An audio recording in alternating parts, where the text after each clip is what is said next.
Halo semuanya, perkenalkan, nama saya Iing Febrika, calon guru penggerak Angkatan 11 Kota Sungai Penuh. Melalui video ini, kita akan belajar bersama tentang filosofi pendidikan. Kita akan menggali ajaran Bapak Pendidikan Indonesia, Ki Hajar Dewantara. Kita mulai dari pertanyaan ini. Apa yang teman-teman ketahui tentang Ki Hajar Dewantara?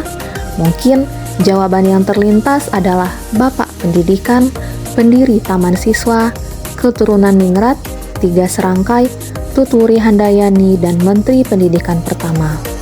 Pemikiran-pemikiran beliau mengenai pendidikan sudah begitu maju dan masih relevan hingga zaman ini.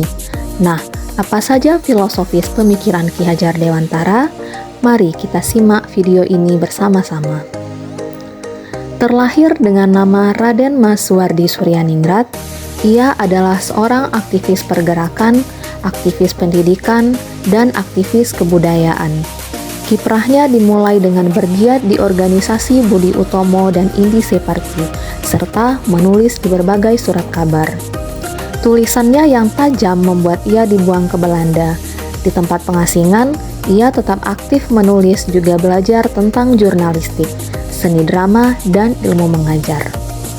Pada tanggal 3 Juli 1922, ia mendirikan Taman Siswa di Yogyakarta. Inilah yang menjadi cikal bakal lahirnya semangat memperjuangkan kemerdekaan Indonesia melalui pendidikan. Kemerdekaan dan kemanusiaan merupakan gagasan pendidikan Ki Hajar Dewantara. Dalam Taman Siswa dikenalkan sistem Among, anak didik menjadi manusia yang merdeka. Artinya, merdeka pikirannya dan merdeka tenaganya. Lalu, di mana posisi pendidik? Ing ngarso sung tulodo, di depan memberi teladan. Ing madio mangun karso, di tengah terus berprakarsa. Dan Tuturi Handayani, mendukung dan mendorong peserta didik terus maju. Mendidik adalah menuntun, bukan memaksakan kehendak pendidik kepada anak-anak. Ki Hajar Dewantara menyebutnya berhamba pada anak. Sebagai seorang pendidik, kita harus tahu apa makna pendidikan dan tujuan dari pendidikan itu sendiri. Menurut Ki Hajar Dewantara, pendidikan adalah tuntunan dalam tumbuh kembang anak-anak. Oleh karena itu, pendidikan bukan saja mengenai pengetahuan atau pengajaran formal di dalam sekolah, juga bukan hanya pengetahuan di dalam buku textbook anak-anak, melainkan semua pengalaman-pengalaman yang menuntun anak dalam proses dia menjadi dewasa. Dari definisi ini, kita tahu bahwa pendidik yang pertama dan utama bagi anak-anak adalah orang tua.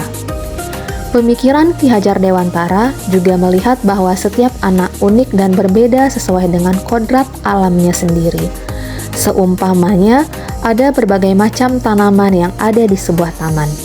Ada tanaman padi, ada tanaman jagung yang berbeda dan unik sesuai dengan kodrat dari tanaman itu sendiri. Begitu juga anak-anak di dalam kelas kita. Walaupun usianya sama dan berada di kelas yang sama, mereka memiliki potensi dan keunikan mereka masing-masing. Hal ini adalah sesuatu yang lahir bersama dengan anak-anak, yang merupakan anugerah dari Sang Pencipta. Dan sebagai pendidik, tugas kita adalah mempersiapkan lingkungannya. Kita tidak bisa mengubah biji padi menjadi biji jagung, tetapi kita bisa mempersiapkan tanah yang terbaik, pengairan yang terbaik, sinar matahari, dan nutrisi yang cukup, sehingga setiap tanaman ini boleh bertumbuh menjadi tanaman yang berkualitas tinggi. Ini menegaskan tugas kita sebagai pendidik adalah penuntun. Tugas kita adalah mempersiapkan pengalaman-pengalaman belajar yang terbaik buat anak-anak, agar mereka mengeluarkan potensi yang maksimal dari diri mereka sendiri.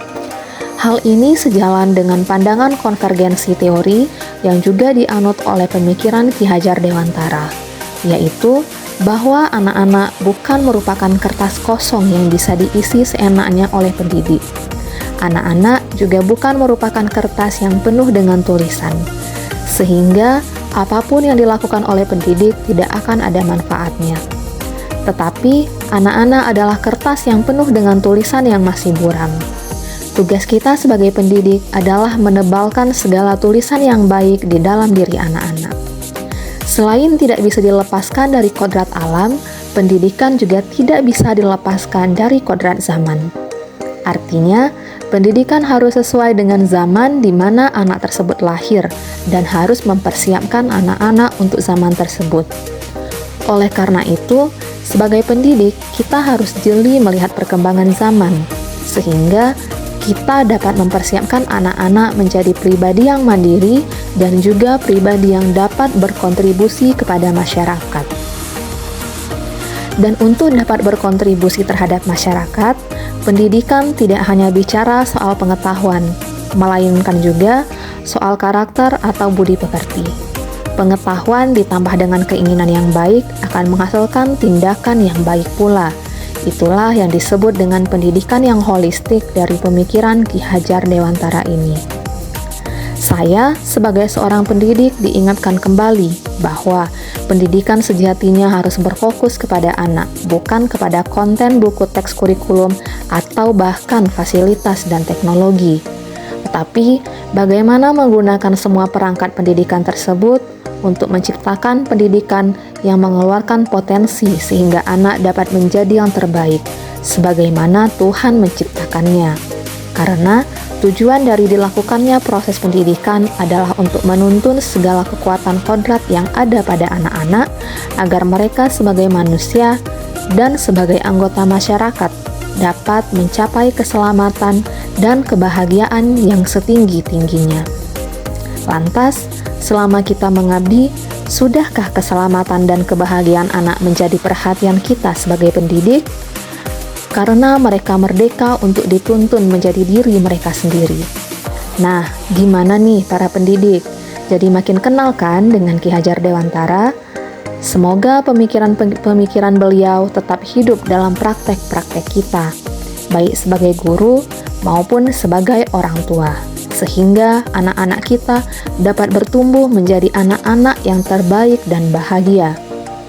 Mari sama-sama kita membangun pendidikan yang transformatif untuk anak-anak kita. Selamat mengajar, mendidik, dan menghadirkan kebudayaan yang memerdekakan dan memanusiakan peserta didik. Terima kasih, salam guru penggerak.